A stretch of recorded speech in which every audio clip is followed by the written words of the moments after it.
Now, some may ask, what is Freemasonry? Now, you can listen to me or not, but I believe it's simple. Freemasonry is the very measure of a man. Look in every city and town in America, and you'll see, right out in the open, a building adorned with the square and compasses. Think for a moment.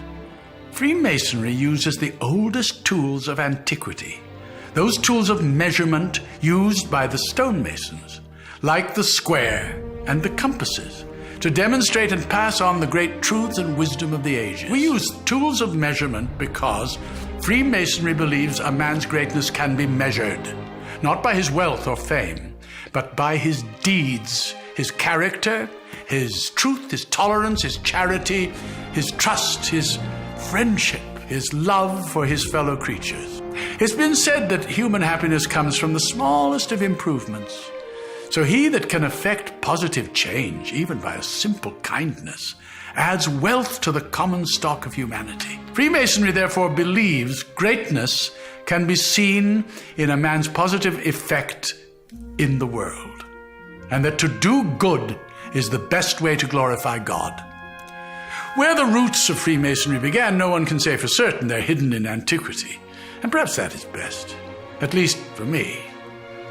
I became a Freemason in the Age of Enlightenment, a time much like you now live, a time of great light, where science had changed the way we live. I only wish that the moral sciences could do the same, because it seems to me that the great religions of the world all provide a moral compass to their faithful.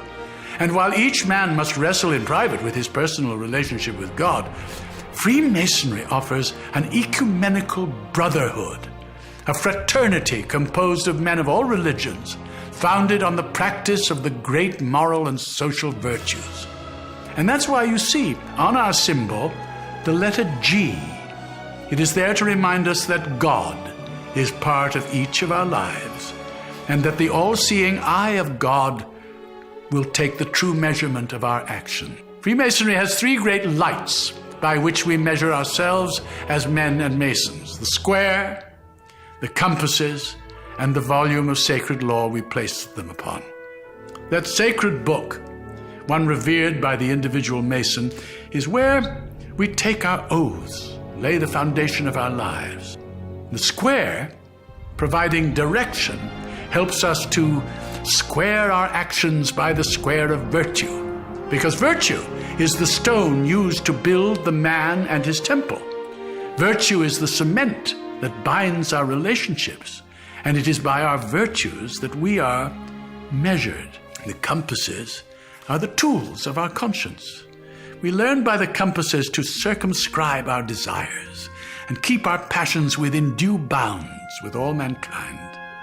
The compasses create a circle, the precise circumference required to keep tradition and revelation, principle and creativity in balance. Now, as to the great secret of Freemasonry, it is actually found in the unconscious of each person.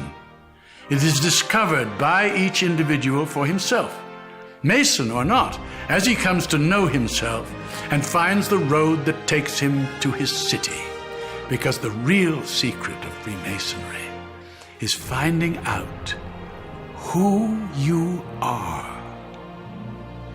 The Mason's square doth clear the air of folly and deception. The rule is straight, the angle clear, for greatness has direction. By the compasses abide the points within so far and wide. No pleasure sway nor profit tempt these bounds of Mason pride. Greatness, what your virtues are, good deeds practiced wide and far. And that secret of Masonic love is learning who you really are. For the great book knows what man can't hide, a life that's measured from inside. And on that book, that oath we took, and we will break it never, but stand by this, and this, and this, forever and forever.